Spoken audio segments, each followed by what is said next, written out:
बॉडीमधून बाहेर काढायचं, आपल्या बॉडीमधून हे पेपर बाहेर काढायचं आहे. किती लोकांना वाटतं हे पॉसिबल आहे आणि किती लोकांना वाटतं हे पॉसिबल नाही आहे? शक्य आणि अशक्य किती आहे?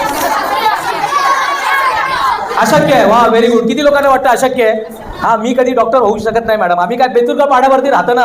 अरे माझे वडील ना वडेपाव विकतात म्हणून आम्ही कधी काय पुढे जाऊ शकत नाही. आम्ही पाड्यावरचे. अरे आमची शाळा मराठी मीडियमची होती. हे सर्व लोकांना अशक्य वाटतात, पण या लोकांनी शक्य करून दाखवलंय. तर हे आज जे एक्सरसाइज आहे ना, पूर्ण लोक बघणार. शेवटी दिसतंय ताई तुम्हाला? हा, तिथे त्या साईडला मुलांना दिसतंय तुम्हाला? आता सोहमला मी टास्क दिलेला आहे. सोहमला काय टास्क दिलेला आहे की हे जे आहे पेपर तो आपल्या बॉडीमधून बाहेर काढणार आणि खरंच काढणार. फक्त त्याला एक मार्गदर्शकची गरज आहे. आपल्या आयुष्यामध्ये एक मेंटरची गरज असते. पहिला माइंडसेट तुम्हाला सांगायचं रोज हे शक्य आहे. काय सांगायचं आहे? हां, आता पेपर काढा आणि लिहा तुम्हाला काय व्हायचं ताई. लिहा, मी एअर हॉस्टेस होणार. Very good. मी पंतप्रधान होणार. व्हेरी गुड, चांगलं आहे. मी नगरसेविका होणार. हो,